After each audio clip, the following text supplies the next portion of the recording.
दोस्तों नमस्कार। आज आपके लिए एक नया वीडियो लेके आए जिसमें हम बात करेंगे पे मैनेजर पर न्यू अपडेशन। जी साथियों, पे मैनेजर पर ऑटो बिल प्रोसेस के अंदर एक नया परिवर्तन हुआ है, जिसके अंदर हम बात करें कि नवंबर माह सैलरी बिल प्रोसेस में हुआ है परिवर्तन। यदि आप नवंबर माह के सैलरी बिल बना रहे हैं तो उससे पहले ये वीडियो अच्छे से देख लें।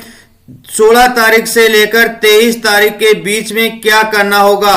प्रत्येक माह के 16 से 23 तारीख के बीच में जो काम करना है उसके बारे में चर्चा करेंगे और बिल ट्रेजरी फॉरवर्ड कैसे करेंगे इसके बारे में जानकारी करेंगे। वीडियो को अंत तक जरूर देखें और अभी तक चैनल को सब्सक्राइब नहीं किया है दोस्तों, चैनल को जरूर सब्सक्राइब कर लें, क्योंकि हम इसी प्रकार के नई अपडेशन पे मैनेजर, साला दर्पण और एजुकेशन डिपार्टमेंट से होने वाले नए आदेश और परिवर्तनों को आपके साथ साझा करते हैं।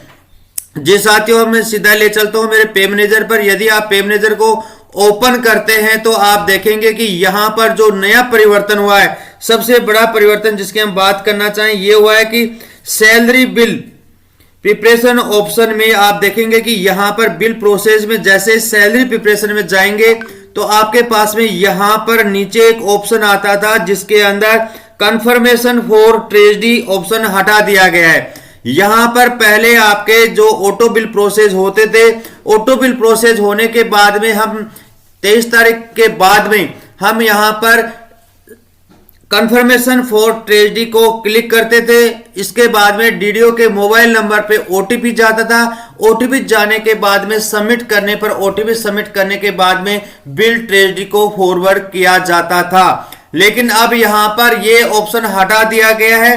अब आपके लिए यहां पर 16 से 23 तारीख के बीच में आप अपने बिल को चेक कर लें। ऑटो जनरेट जो बिल हो चुके हैं उनको चेक करना होगा।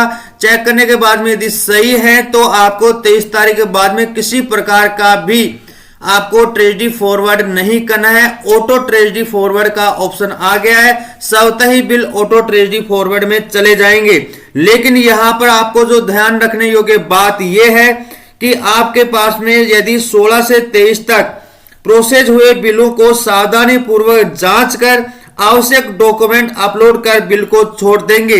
यदि आपके पास में किसी प्रकार का कोई डॉक्यूमेंट अपलोड करना है तो ऑथराइजेशन में जाकर आपको डॉक्यूमेंट अपलोड वाले ऑप्शन को क्लिक करके 16 से 23 तारीख के बीच में आपको अपलोड करके छोड़ देना है, स्वतः ऑटो ट्रेजरी फॉरवर्ड हो जाएंगे।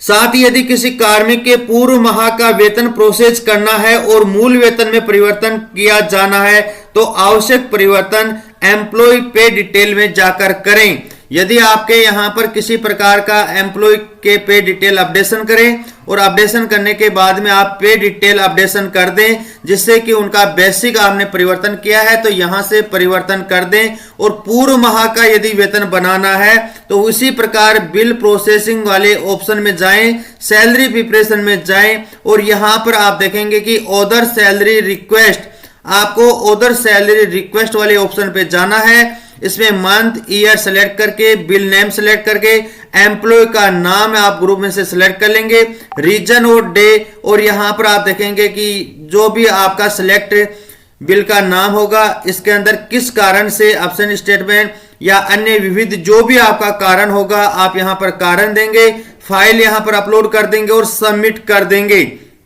यहां पर आपके बजट फ्लैग यस या नो के ऊपर क्लिक करेंगे, आपका सबमिट हो जाएगा। तो अदर सैलरी बिल प्रिपरेशन के अंदर जाकर ही आपको किसी प्रकार का एडिट या आपको नया या पुराना बनाना है तो आपको इस ऑप्शन को काम में लेना होगा। अन्यथा आपके जो भी आपके ऑटो जनरेट बिल हैं वो 23 तक यदि आपने उसको नहीं देखा है तो 23 के बाद में स्वतः ही ट्रेजरी फॉरवर्ड हो जाएंगे। यदि आपने 16 से 23 के बीच में आपके जो बिल बने हुए हैं उनमें किसी प्रकार का यदि करेक्शन करवाना है तो आप यू बिल स्टेटस देखें। आपको यदि करेक्शन करवाना है तो बिल को आप यहां पर डिलीट बिल करें। डिलीट बिल करने के बाद में आप यहां पर बिल को पहले रिवर्ट करें और उसके बाद में बिल को डिलीट कर दें। डिलीट करके आप बिल को छोड़ देंगे, स्वतः ही आपका पुनः जो आपका अपडेशन किया हुआ है आप फिर जाकर आप इसको अपडेशन कर दें। अपडेशन करने के बाद में आपके जो नए बिल हैं वो स्वतः ही आपके जो भी कार्य दिवस हैं, कार्य दिवसों के अंदर ऑटो जनरेट हो जाएंगे और 23 के बाद में स्वतः ही ट्रेजरी को फॉरवर्ड हो जाएंगे।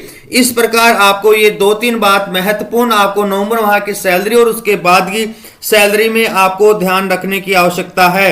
यदि साथियों यहां पर यदि किसी कार्मिक का चालू माह का वेतन किसी कारणवश 23 तक नहीं बन पाया है तो उसे भी प्रोसेस कराने हेतु तो आपको अदर सैलरी रिक्वेस्ट के अंदर रिक्वेस्ट डालनी होगी।